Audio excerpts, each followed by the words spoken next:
Lattafa's Najdia Tribute. Not Najdia, this one, the black one. How's it? Let's find out.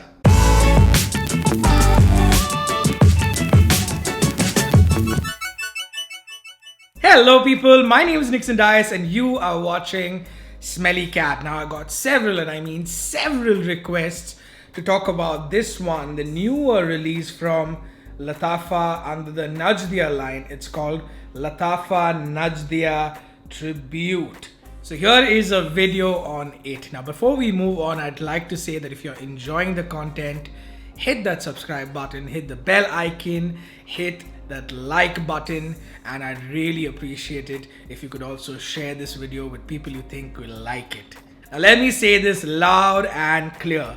This one is not a flanker of Lattafa Najdia. It is nothing like that fragrance. It's nothing like any of the flankers from Paco Rabanne's Invictus series. So it's not like Invictus Aqua, not like Invictus Legend or Victory or any of those. This one is actually a pretty unique fruity fresh leather scent that had me go wow as soon as I sniffed it. Now let's first look at the official notes that I got from Lattafa themselves. This has been classified as an oriental woody scent. In the top you have bergamot, mandarin, apple and ginger. In the middle you have violet leaves, saffron, gaiac and cedarwood. And in the base you have oud, sandalwood, leather and amber.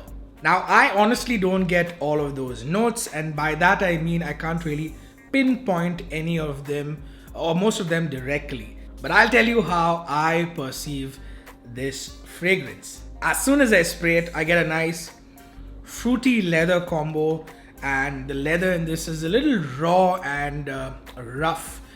Maybe because it's mixed with a little bit of oud, and that oud is making it feel that way. Now that oud and leather combo in this one will remind you or give you the feeling of a lot of these Montal fragrances. You know how Montal uses oud and leather in their fragrance?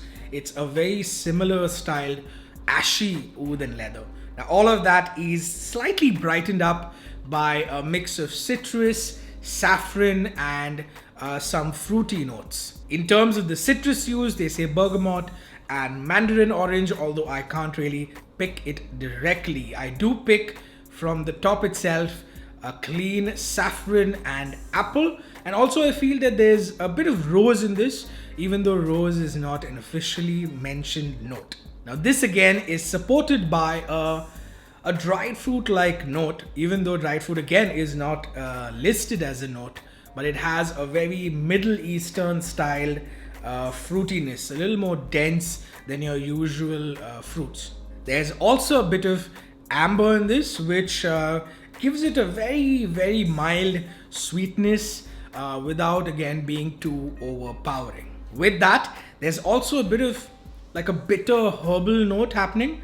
Although they don't have cypriol, which is a note which I like, mentioned. If I were to go blind and sniff it, I would think that it has something of a bitter green cypriol note. This is complemented by a nice dank or damp wet woody note. I'm not sure what the woods used are. There's definitely sandalwood and oud, but it also has a nice soft, slightly damp woody base.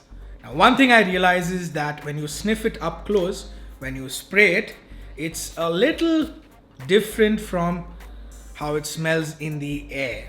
Another thing is that it is not in any way one-dimensional, which is almost unheard of at this price point, which means that from the time you spray it, it keeps changing. It starts fruity, fresh with a leather base, and then it starts getting a little slightly mysterious and woody as time goes on. And like I said, it's almost unheard of at this price point. That brings us to the price.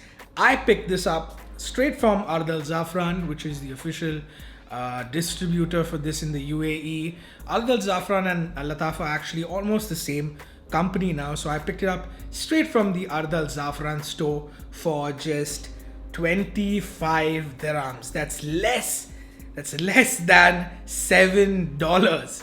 So in terms of value for money, this is a 10 on 10. Now around the world, you should expect it to be around the same price as you will get the other Najdia. Now I know what you're thinking. What is this an alternative to? Lattafa's Najdia is a lot like Paco Rabanne's Invictus or Invictus Aqua with a little green leafy feel. What is this an alternative to? Now I asked Lattafa directly and they assured me that this is not really an inspired fragrance or a fragrance that's a direct alternative of something. What they told me is that this has been created by a young and upcoming perfumer who's just recently graduated, and honestly, if this is one of his first works, I'll be waiting to see what he comes up with next. But I know you still want to know whether this is similar to anything out there, just so that you can imagine it a little better. So I'll tell you what it reminds me of, and again I'll say that this is not directly comparing it to any fragrance out there. It may be an alternative to something, but at least I don't know. I'll tell you what it is slightly similar to. Okay, firstly and very slightly, it reminds me of actually two fragrances from the house of Boudicca the Victorious. Almas and Talk Oud. Now Almas and Talk Oud are actually pretty similar to each other already. It's got that leather suede base with a Middle Eastern style saffron, and I think one of them doesn't have saffron, but it still has that fruity Middle Eastern dried fruit note, which this one also has.